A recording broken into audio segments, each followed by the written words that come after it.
With the third pick in the 2009 NBA draft, the Oklahoma City Thunder select James Harden of Arizona State University. Maybe a bit of a surprise, at least to the crowd here at WAMU Theater at Madison Square Garden.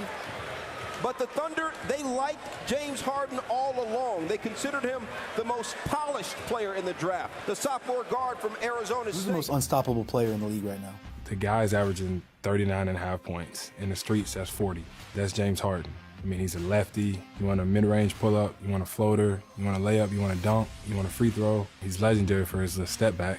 You can say that it's a travel, you can say it's not a travel. Ref doesn't call it, so I'm all for it. Find a way to stop it, travel or not. Right. Our records are a sense of pride for the work that you put into the game. So, you know, yeah, I'm happy to have it because I think it showcased how much practice and effort that I put into it. I think what you're seeing with James Harden is the same. You know, he's not doing this off the whim. It's something that he's worked and he's perfected to a point where the results are starting to show. He's good enough, and he's definitely, you know, one of the most unguardable players that this game has ever seen. But, you know, a lot of mistakes of putting their hand in that cookie jar. You know, it's something that we've talked about, something that, you know, we knew we couldn't do, and we did it a lot, you know, so that's the mental focus part of this season, you know, that, you know, we've struggled with. There are only 3 humans on Earth who have had these crazy scoring streaks of 30 points or more over and over and over again. You had it 14 games in a row, you had it 16 games in a row, and James Harden, of course, crazy streak this season. What do you think of what he's doing right now? Well, I think I'm not a fan of in terms of winning championships. I don't think that style is ever going to win championships. But at the same time, you have to keep your team's head above water to win games. So you have to do what you have to do to win games, and he's doing that, right? Now, I think... So are you saying you don't think James Harden and the Rockets, as constructed, can win a title? Not with this style of play, it won't win, right? With one player dominating the ball. Now when you have Chris Paul come back and you have more movement to the offense, where you move guys around, where you're harder to find. And Chris Paul's back, but you mean more in the... Yeah, because listen, if you take one player, you put him at the top of the key, or you put him on the wing, and you're running screen rolls, you're always in front of the defense. The defense can key on that, particularly in the playoffs. And that's easy to defend. Yeah. It's easy to defend. Now, what he's doing is absolutely remarkable, though. And I think it's a testament to how remarkable it is because people are now trying to minimize what it is that he's doing. I mean, he's doing some phenomenal stuff. You know that James Harden is also evolving the game right now. Is that level of criticism that he's getting, is that warranted for how he's playing? No way. No way. I mean, that man has so much talent, and he's so great, and he deserves all of the praise that he gets. You know what I mean? There's always going to be a critic out of there. It's always going to be out there, somebody out there saying you can do something else better than what you're doing. But, you know what I mean?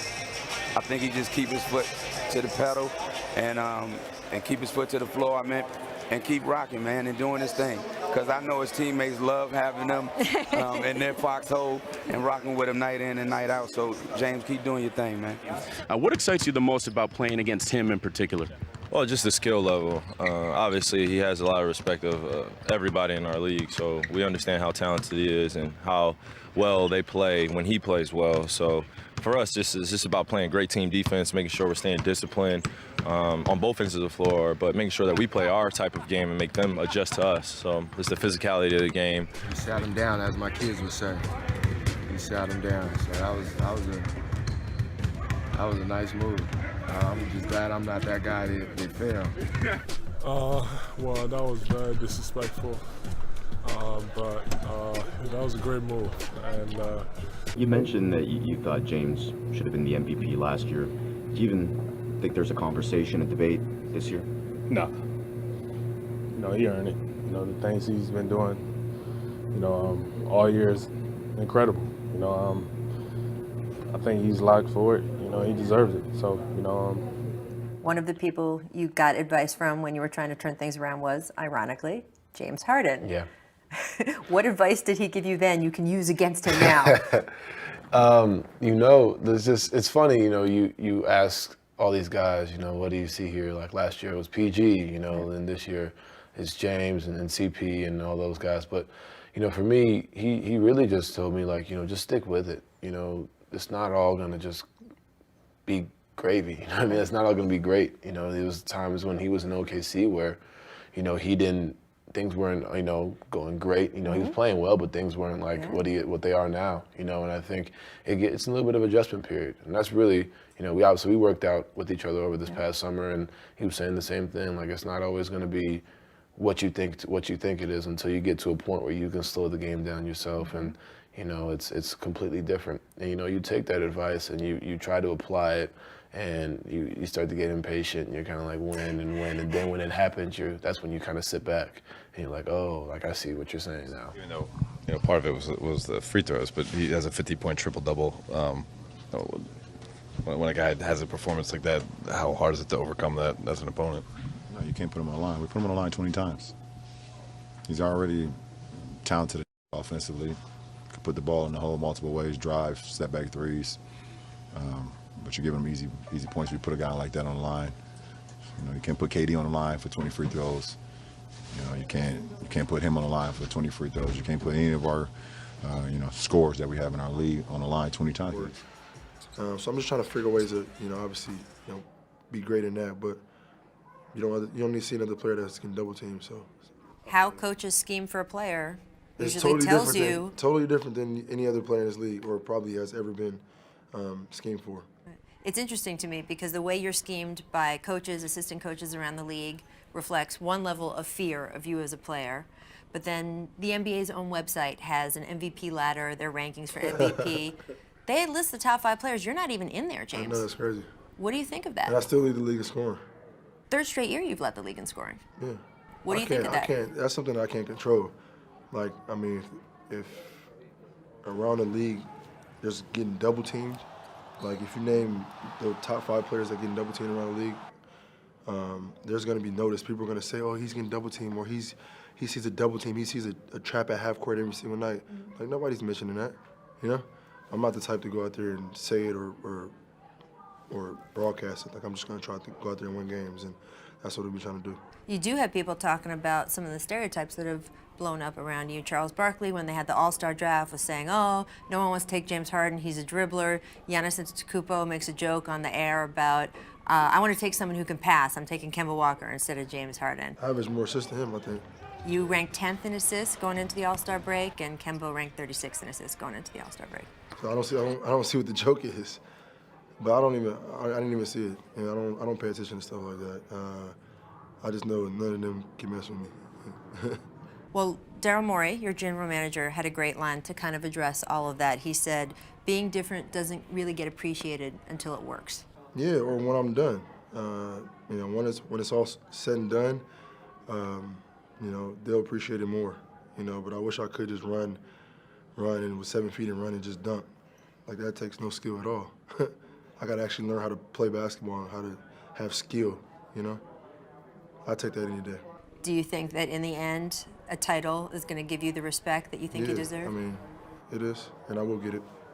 You feel confident?